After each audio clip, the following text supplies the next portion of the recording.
Hello student, most welcome.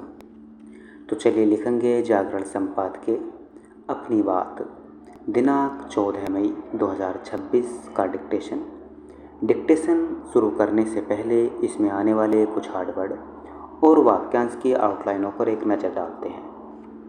यदि आपको इसका PDF चाहिए तो आप हमारे टेलीग्राम चैनल शॉर्टहैंड विद विवेक से इसका PDF भी डाउनलोड कर सकते हैं।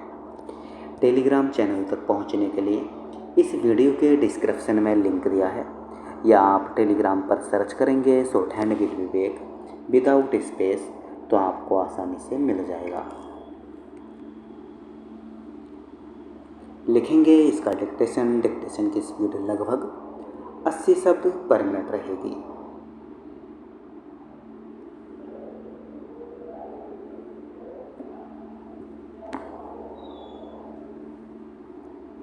चलिए डिक्टेशन स्टार्ट करते हैं 5 सेकंड बाद।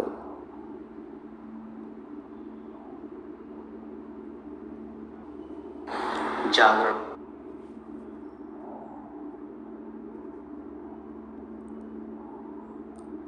देश की सबसे प्रतिष्ठित परीक्षाओं में से एक नीट के प्रश्न पत्र लीक होने के कारण पूरी परीक्षा निरस्त करनी पड़ी। इस पेपर लीक कांड ने लाखों युवाओं के सपनों और उनके अभिभावकों के भरोसे को तोड़कर रख दिया। नीट निरस्त होने से 22 लाख से अधिक छात्रों को यह परीक्षा फिर से देनी होगी। इन छात्रों और अभिभावकों के कष्टों का अनुमान सहज ही लगाया जा सकता है। यह खेद की बात है कि नेशनल टेस्टिंग एजेंसी यानी NTA एक बार फिर फेल हो गई। ध्यान रहे कि 2024 में भी नीट में गड़बड़ी के चलते कुछ केंद्रों की परीक्षा रद्द करके दोबारा करानी पड़ी थी।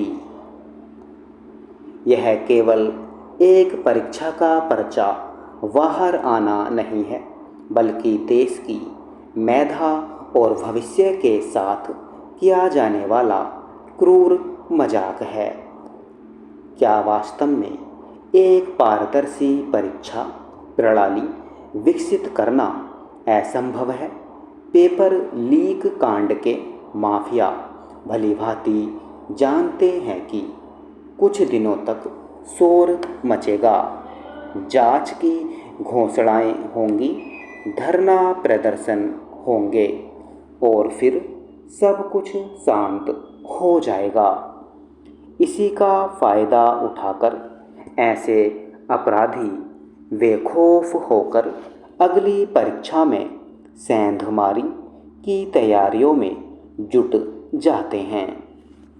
हमें कैट जैसी परीक्षाओं की ओर भी देखना चाहिए, जिसमें भी लाखों छात्र बैठते हैं, परंतु वहाँ पेपर लीक की घटनाएं लगभग शून्य हैं। असल समस्या प्रबंधन की नहीं, बल्कि उस पूंजी की है जो मेडिकल प्रवेश परीक्षाओं के इर्द गिर्द घूमती है। मेडिकल कॉलेजों, विशेषकर निजी संस्थानों की सीटों में करोड़ों अरबों का खेल चलता है। जब दाव पर इतना धन होता है तो शक्तिशाली लोग और रसूखदार तंत्र सक्रिय हो जाते हैं। शायद यही कारण है कि मेडिकल प्रवेश परीक्षा के पेपर लीक को रोकने के लिए वह संजीदगी नहीं दिखाई जाती जो दिखाई जानी चाहिए। प्रश्न पत्र तैयार करने, प्रिंट करने, फिर जिला स्तर के ट्रेजरी तक और वहाँ से परीक्षा केंद्रों तक पहुँचाने की वर्तमान व्यवस्था में इतनी सरकारी और गैर सरकारी संस्थाएं शामिल हैं कि उसे फुल प्रूफ बना पाना बहुत मुश्किल है। धनबल या बाहुबल के माध्यम से इसमें से किसी भी कमज़ोर कड़ी को कभी भी तोड़ा जा सकता है। यदि हम पेपर लीक की समस्या का स्थायी समाधान चाहते हैं तो वर्तमान कार्य प्रणाली में क्रांतिकारी बदलाव करने होंगे। इसके लिए बजट निर्माण की प्रक्रिया एक आदर्श उदाहरण हो सकती है। जिस तरह केंद्रीय बजट पेश होने से एक सप्ताह पहले वित्त मंत्रालय के संबंधित अधिकारियों को बाहरी दुनिया से काटकर क्वारंटाइन कर दिया जाता है, वैसा ही मॉडल यहाँ भी अपनाया जाना चाहिए। परीक्षा से 3-4 दिन पहले 10-12 विशेषज्ञों को एक गोपनीय और सुरक्षित स्थान पर एकत्र किया जाए।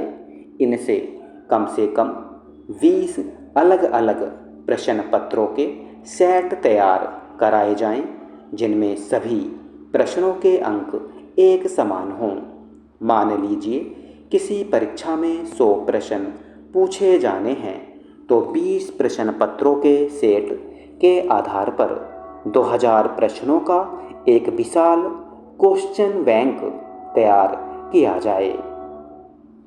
परीक्षा शुरू होने से मात्र 2-3 घंटे पहले कंप्यूटर द्वारा रैंडम आधार पर इन 2000 प्रश्नों में से 100 प्रश्नों का चयन किया जाए।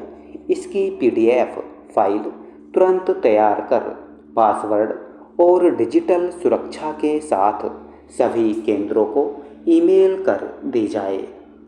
इस प्रक्रिया का सबसे बड़ा लाभ यह होगा कि परीक्षा शुरू होने के कुछ समय पहले तक किसी को भी, यहाँ तक कि परीक्षा कराने वाली संस्था के प्रमुख को भी नहीं पता होगा कि कौन से प्रश्न आने वाले हैं।